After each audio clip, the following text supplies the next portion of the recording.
നെന്മണിക്കര മടവാക്കരയിൽ വീട്ടിനുള്ളിൽ വയോധികനെ മരിച്ച നിലയിൽ കണ്ടെത്തിയ സംഭവം കൊലപാതകമെന്ന് പോലീസ് സ്ഥിരീകരിച്ചു. കേസിൽ കൊല്ലപ്പെട്ട കൃഷ്ണന്റെ രണ്ടാമത്തെ മകൻ രാധാകൃഷ്ണനെ പോലീസ് കസ്റ്റഡിയിലെടുത്തു. ചൊവ്വാഴ്ച ഉച്ചയോടെയാണ് കൃഷ്ണനെ വീട്ടിനുള്ളിൽ മരിച്ച നിലയിൽ കണ്ടെത്തിയത്. നെന്മണിക്കര മടവാക്കരയിൽ തനിച്ചു താമസിച്ചിരുന്ന പൊലിയടത്ത് പറമ്പിൽ 89 വയസ്സുള്ള കൃഷ്ണനെ വീടിനുള്ളിൽ മരിച്ച നിലയിൽ കണ്ടെത്തിയ സംഭവം കൊലപാതകമാണെന്ന് അന്വേഷണത്തിൽ വ്യക്തമായി. പോസ്റ്റ്മോർട്ടം റിപ്പോർട്ടിൽ തലക്കേറ്റ ഗുരുതരമായ അടിയാണ് മരണകാരണമെന്ന് കണ്ടെത്തിയതിനെ തുടർന്നാണ് അന്വേഷണം കൊലപാതകത്തിലേക്ക് വഴിമാറിയത്.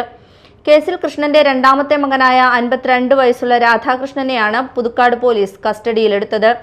സ്വത്തുമായി ബന്ധപ്പെട്ട തർക്കത്തെ തുടർന്ന് പിതാവിന് ജീവനാംശം നൽകാൻ കോടതി കൃഷ്ണൻ അനുകൂലമായി വിധി പുറപ്പെടുവിച്ചിരുന്നുവെന്നാണ് പോലീസ് പറയുന്നത്. ഇതിനുശേഷം സമീപത്ത് താമസിച്ചിരുന്ന രാധാകൃഷ്ണൻ പിതാവുമായി അകൽച്ചയിലായിരുന്നെന്നും സംസ്കാര ചടങ്ങിൽ പോലും പങ്കെടുക്കാതിരുന്നതാണ് പോലീസിന്റെ സംശയം ശക്തമാക്കിയത്.